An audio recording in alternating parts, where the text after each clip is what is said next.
Hello everyone, welcome back to my online classes.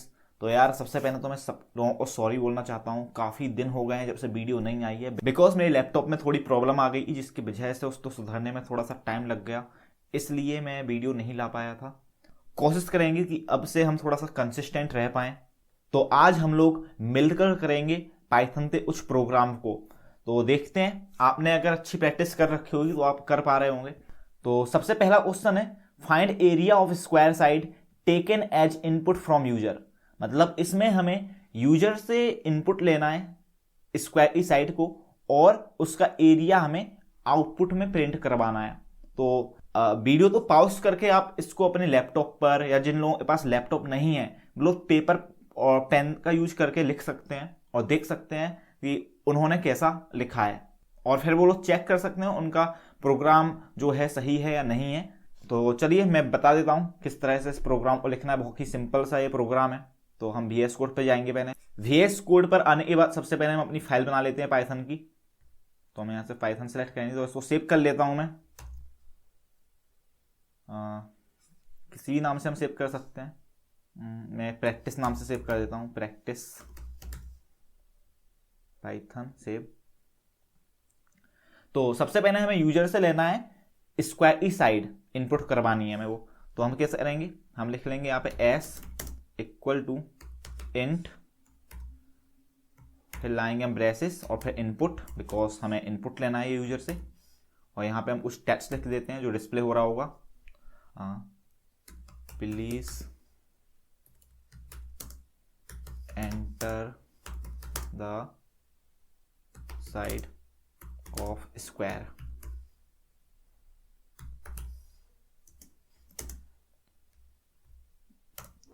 तो इस line से हम यूजर से इनपुट ले लेंगे। मैं थोड़ा सा जूम कर लेता हूं। तो इस बाई लाइन से हम लोग यूजर से ले लेंगे इनपुट।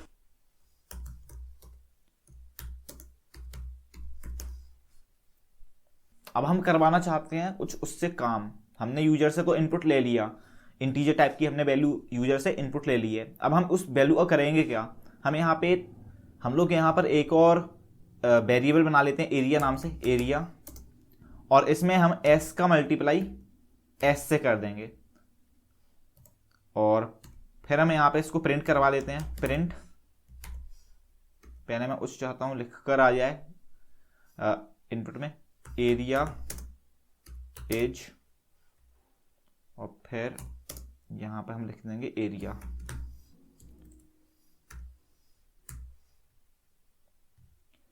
तो यहाँ पे इस लाइन से यूजर हमें इनपुट दे रहा होगा, फिर इस लाइन पे s इंटू एस हो जाएगा। यानी अगर यूजर ने सपोज 5 एंटर किया है तो यहाँ पे 5 इंटू 5 होकर 25 वैल्यू हमारी असाइन हो जाएगी एरिया नाम के वेरिएबल में। और फिर यहाँ पे हम एरिया नाम के वेरिएबल को प्रिंट कर देंगे। तो देखते हैं इसको रन करके, सेव करेंगे हम और इसको रन कर लेते हैं। Run Python file. तो यहाँ पे आया please enter the side of square. तो सपोज 5 यूजर ने इनपुट किए साइड, तो हमने रन किया तो हमारा आंसर आ गया एरिया इज 25। यहाँ पे हम और भी चीजें लिख सकते हैं, जैसे 25 सेंटीमीटर स्क्वायर।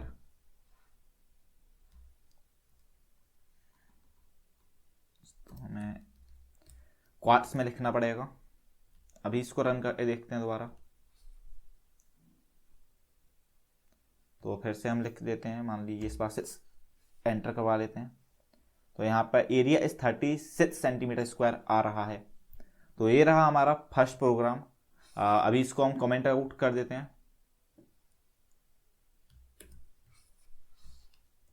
तो चलिए दूसरे क्वेश्चन पे हम आते हैं। इसमें लिखा है calculate percentage take marks of subject from user. मतलब हमें कैलकुलेट करना है परसेंटेज को, और जो हमें मार्क्स लेने हैं वो हम यूजर से लेंगे एज अ इनपुट। तो वीडियो तो पॉज करिए और कोशिश करिए इस प्रोग्राम को लिखने की, और फिर मैच कर लेना मेरे प्रोग्राम से। या फिर अगर आप लोग इसको लैपटॉप वगैरह पर कर रहे हैं तो आपका आंसर आ ही जाएगा। तो देख लेते हैं इसको भी हम करके। तो इसके लिए सबसे पहले हम लिखने वाले हैं, सबसे पहले हमें यूजर से इनपुट लेना है। तो सबसे पहले मैं मैथ्स के मार्क्स ले लेता हूँ। मैथ्स मैंने एक वेरिएबल बनाया, इंट टाइप की मुझे वैल्यू चाहिए, इनपुट करूंगा मैं यूजर से इसको। यहाँ पे हम लिख देंगे एंटर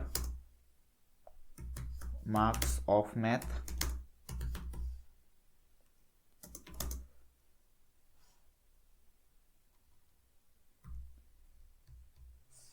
इसको मैं कॉपी कर लेता हूं, तो यहां पर मैं इसको पेस्ट कर लेता हूं, एक बार पेस्ट कर लेता हूं। यहां पर मैं मार्क्स ले लेता हूं साइंस के, और यहां पर हम ले लेते हैं SST,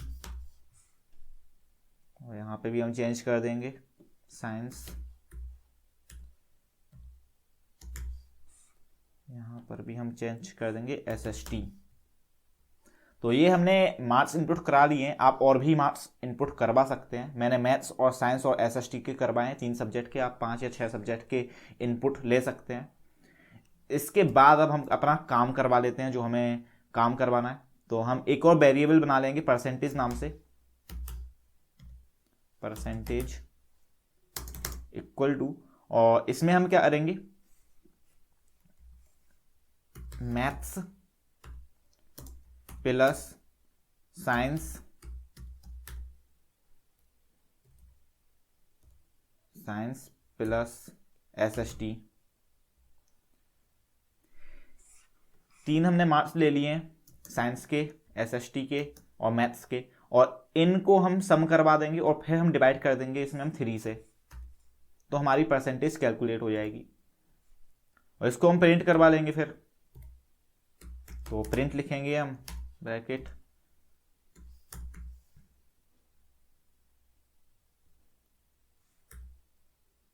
परसेंटेज एज, यहाँ पे कॉमा सेपरेट करने के लिए, और फिर हम लिखेंगे यहाँ पे परसेंटेज,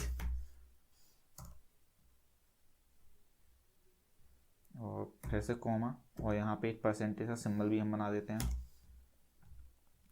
तो ये हमने प्रोग्राम लिख लिया। तो यहाँ पे पहले हमने मैथ्स के मार्क इनपुट में लिए, साइंस के लिए, फिर SST के, और फिर हमने एक परसेंटेज नाम का वेरिएबल बनाया जिसमें हमने पहले मैथ्स के और साइंस और SST के मार्क्स जोड़ लिए और फिर उसको डिवाइड कर दिया 3 से। अगर 5 सब्जेक्ट हैं तो आपको 5 से डिवाइड करना पड़ेगा, इससे आपकी परसेंटेज कैलकुलेट हो जाएगी। तो चलिए इसको रन करके देखते हैं। तो यहाँ पे हम मार्क्स पहले डाल देते हैं मैथ्स के, सपोज 90, और साइंस में मान लेते हैं हम 80 आए हैं, और यहाँ पर हम लोग फिर ले लेते हैं 99, और इसको हम एंटर करते हैं। तो परसेंटेज एज 89.66%। तो ये हमारा यहाँ पे आंसर आ रहा है। थर्ड क्वेश्चन पे आते हैं। थर्ड क्वेश्चन में हमें calculate total cost of pen, pencil and eraser with 18% GST, take input from user. मतलब इसमें हमें पेन, पेंसिल और इरेजर की कॉस्ट लेनी है यूजर से, इनपुट करवानी है उससे, और फिर उसकी हमें टोटल कॉस्ट कैलकुलेट करके बतानी है विद 18% GST। तो सबसे पहले हम पेंसिल की कॉस्ट लेंगे यूजर से। तो पेंसिल नाम का हमने वेरिएबल बनाया इक्वल टू, और यहाँ पर हम इंटीजर टाइप की वैल्यू लेना चाहते हैं, इनपुट लेना चाहते हैं। यहाँ पे हम लेते हैं एंटर कॉस्ट ऑफ पेंसिल, और इसको हम कॉपी कर लेते हैं जिससे हमें ये बार बार ना लिखना पड़ रहा हो इतना सब। और यहाँ पेस्ट, यहाँ पर भी पेस्ट। यहाँ पे अब इसमें थोड़ा सा चेंज कर लेते हैं। यहाँ पे मैं लिख लेता हूँ पेन, और यहाँ पर भी पेन। यहाँ पर हम लिख लेते हैं इरेजर, यहाँ पर भी हमें लिखनी पड़ेगी अब इरेजर।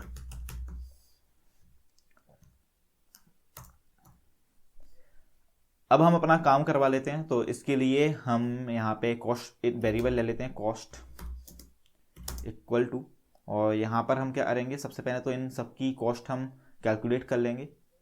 तो इसमें हम डाल देते हैं pencil plus pen plus eraser. इसके बाद अब हम लोग टोटल कॉस्ट नाम का एक वेरिएबल बना लेते हैं, टोटल कॉस्ट, और इसमें अपन लोग क्या करेंगे, cost plus cost multiply by 18। यहाँ इसको ब्रैकेट में लिख लेते हैं, यहाँ नहीं लिखते हैं, काम चल जाएगा, मल्टीप्लाई बाई 18 और डिवाइड बाई 100। तो यहाँ पे होगा क्या इससे, सबसे पहले यूजर इनपुट करेगा इस लाइन से पेंसिल की कॉस्ट, फिर पेन की कॉस्ट और फिर इरेजर की कॉस्ट। फिर यहाँ पर आएगा हमारा प्रोग्राम और यहाँ पे कॉस्ट कैलकुलेट हो जाएगी, pencil plus pen plus eraser, यानी इन तीनों की वैल्यू ऐड हो जाएगी, वो कॉस्ट नाम के वेरिएबल में असाइन हो जाएगी। उसके बाद हमने टोटल कॉस्ट नाम का एक वेरिएबल बनाया जिसमें हमने कौन सी वैल्यू असाइन की है, कॉस्ट प्लस कॉस्ट का 18%। यहाँ पे कॉस्ट मल्टीप्लाई बाय 18/100, इस तरह से परसेंटेज हम निकाल सकते हैं। तो कॉस्ट का हमने 18% डाल दिया और उसको कॉस्ट में ही ऐड कर दिया, यानी कॉस्ट प्लस 18%, यानी ये जीएसटी है। तो इसको अपन लोग प्रिंट कर लेते हैं अब। तो प्रिंट, यहां पर हम लिखेंगे अब टोटल कॉस्ट,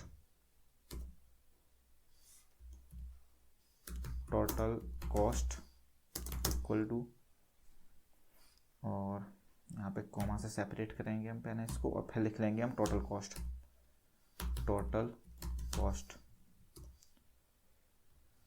तो चलिए इसको रन करके देख लेते हैं। तो रन करेंगे तो आया सबसे पहले एंटर कॉस्ट ऑफ पेंसिल, तो हम डाल देते हैं पेंसिल, सपोज हमने 20 रुपये की ली। पेन की कॉस्ट हम डाल देते हैं 50 रुपये है, और इरेजर की कॉस्ट भी हम कुछ भी डाल देते हैं, जैसे 10 रुपये डाल देते हैं। तो ये हमारी टोटल कॉस्ट आ चुकी है 94.4, यानी कि 20 और यहाँ पे 50, 70 और 80 रुपए थे, जिसमें से 14.4 हमारा 18% जीएसटी बना होगा। नेक्स्ट क्वेश्चन आता है, take body temperature of user and print you have fever when temperature is more than 100 Fahrenheit, else print you have no fever. Means यहाँ पे हमें यूजर से इनपुट कराना है उसका बॉडी टेम्परेचर। अगर उसका बॉडी टेम्परेचर वो 100 डिग्री फ़ारेनहाइट से ज़्यादा एंटर करता है तो उस हमें प्रिंट करवाना है यू हैव फीवर, और अगर उसका टेम्परेचर 100 डिग्री से नीचे रहता है तो हमें प्रिंट करवाना है यू हैव नो फीवर। तो इसमें हमें कंडीशनल स्टेटमेंट की जरूरत पड़ेगी, यानी हमें इफ एल्स स्टेटमेंट का यूज करना पड़ रहा होगा। तो जो हमने पढ़ाए हैं, जिन लोगों ने भी हमारे लेक्चर नहीं देखे हैं तो वो वीडियोस देख सकते हैं, मैंने सारी चीज़ें इसमें क्लियर बताई हुई हैं। तो चलिए इसका प्रोग्राम लिख कर देख लेते हैं VS कोड पर। तो अब इसका भी हम प्रोग्राम लिख लेते हैं। तो सबसे पहले हमें चाहिए होगा यूजर से इनपुट, तो हम यहाँ पे लिख देते हैं टेम्परेचर, टेम्प नाम से मैंने वेरिएबल बनाया, और इसमें मैं इंटीजर टाइप की वैल्यू दूंगा, और यहाँ पे लिख देंगे हम enter your body temperature.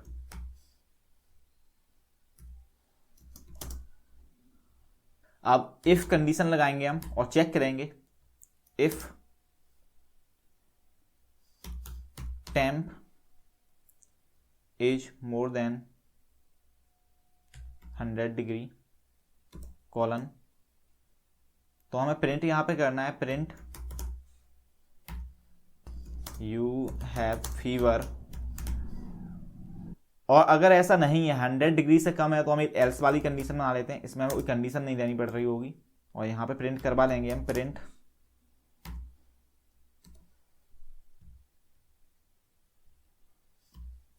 You have no fever.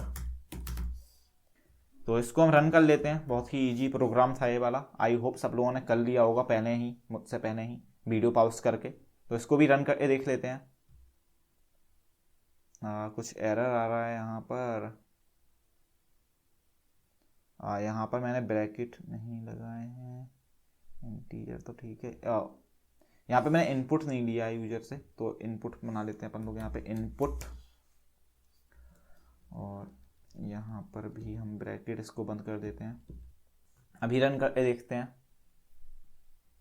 तो आया enter your body temperature. Suppose user ने 108 टेम्परेचर एंटर किया तो प्रिंट हुआ है यू हैव फीवर, राइट। अब एक बार फिर से रन कर लेते हैं। मान लीजिए यूजर ने टेम्परेचर एंटर किया है 97, रन करते हैं तो यू हैव नो फीवर।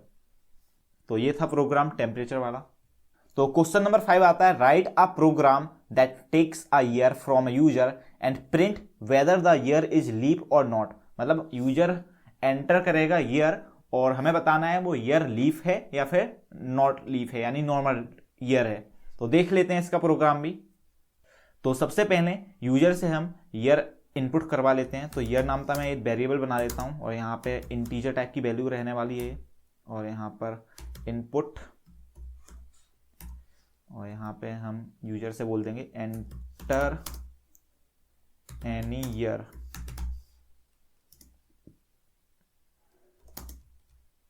तो यहां पर हम फिर इसके बाद कंडीशन लगा देंगे ये चेक करने के लिए क्या इसमें जो भी यूजर एंटर करता है ईयर उसमें 4 से डिवाइड जा रहा है या नहीं जा रहा है, क्योंकि जिस ईयर में भी 4 से डिवाइड चला जाता है तो वो हमारा लीप ईयर होता है, क्योंकि हर 4 साल के बाद हमारा लीप ईयर आता है जिसमें 29 डेज का फरवरी होता है। बाकी सारे ईयर हमारे नॉर्मल ईयर होते हैं। तो यहाँ पर अपन लोग एक कंडीशन देते हैं इफ ईयर, और इसमें हम डिवाइड देंगे 4 से। अगर हमारा रिमाइंडर 0 आता है तो इसका मतलब उसने डिवाइड पूरा पूरा किया है, 0 रिमाइंडर आ रहा है मतलब पूरा डिवाइड हो गया है। तो यहाँ पे हम प्रिंट कर देंगे लीप ईयर, प्रिंट। अच्छा, यहाँ पे जो भी बच्चे हैं जो अभी पहली बार हमारे चैनल पर आए हुए हैं तो उन्हें ये समझ में नहीं आ रहा होगा ये परसेंटेज से क्या होता है, रिमाइंडर आ जाता है। तो बोलो तो हमारे पाइथन की हमने पूरी सीरीज बना रखी है, तो उसे देख सकते हैं प्ले लिस्ट में जाकर। तो उन लोगों को फिर उसके बाद ये वाली प्रैक्टिस ज़्यादा समझ में आ रही होगी। और अगर ऐसा नहीं होता है, मतलब ये डिवाइड नहीं होता है, तो एल्स में हम लिख लेंगे प्रिंट नॉर्मल ईयर। तो इसको सेव करते हैं और चलाकर देख लेते हैं अपने प्रोग्राम को। तो यहां पर आया सबसे पहले एंटर एनी ईयर, तो सपोज हम डाल देते हैं 2020। तो यहां पर आया नॉर्मल ईयर। सॉरी, मैंने यहाँ पे ये तो कर दिया, यहाँ पे मैंने इक्वल टू 0 नहीं लिखा है, तो मतलब बराबर 0 होना चाहिए। इसका जो आंसर आना चाहिए वो 0 इक्वल आना चाहिए, मतलब रिमाइंडर 0 आना चाहिए। तो वो चेक रहा है इफ ईयर, तो जब हमने ऐसे डिवाइड किया है 4 से तो उसका आंसर क्या 0 है। अब रन करते हैं, अभी सही आएगा आंसर। तो इसको मैं फिर से पहले रन कर लेता हूँ। तो फिर से 2020 हम डाल देते हैं और यहाँ पे लीप ईयर हमारा आ गया है। फिर से एक बार चला लेते हैं किसी और ईयर के लिए, जैसे 2023 शुरू हो गया जो ये नॉर्मल ईयर है, तो इसको हम डालते हैं यहाँ पे 2023 और एंटर करते हैं, तो हमारा नॉर्मल ईयर प्रिंट हो रहा है। तो ये था प्रोग्राम लीप ईयर वाला। आई होप आपको वीडियो में जितने भी मैंने ये प्रोग्राम बताए हैं सारे समझ में आ गए होंगे। और अगर आपको समझ में नहीं आया तो आप हमारी पाइथन की जो प्लेलिस्ट है उसको वॉच कर लीजिए पहले, उसके बाद इस लेक्चर को देखिए जिससे कि आपको ज़्यादा समझ में आ पाए। तो अभी हम इतना ही रखते हैं, इसके बाद हम इसका दूसरा पार्ट भी लाएंगे। तो अभी आप इन 5 क्वेश्चन की अच्छे से प्रैक्टिस कर लीजिए। इसके बाद 5 क्वेश्चन जो बचे हुए हैं वो हम अगली वाली वीडियो में लाने वाले हैं। तो अगर आप चैनल पर नए हैं तो प्लीज़ सब्सक्राइब कर लीजिए इस चैनल को, और साथ ही बेल आइकन को भी प्रेस कर लीजिएगा जिससे कि आपको आने वाले वीडियोस की नोटिफिकेशन टाइम टू टाइम मिलती रहे। मिलते हैं किसी दूसरी वीडियो में, तब तक के लिए गुड बाय, टेक केयर।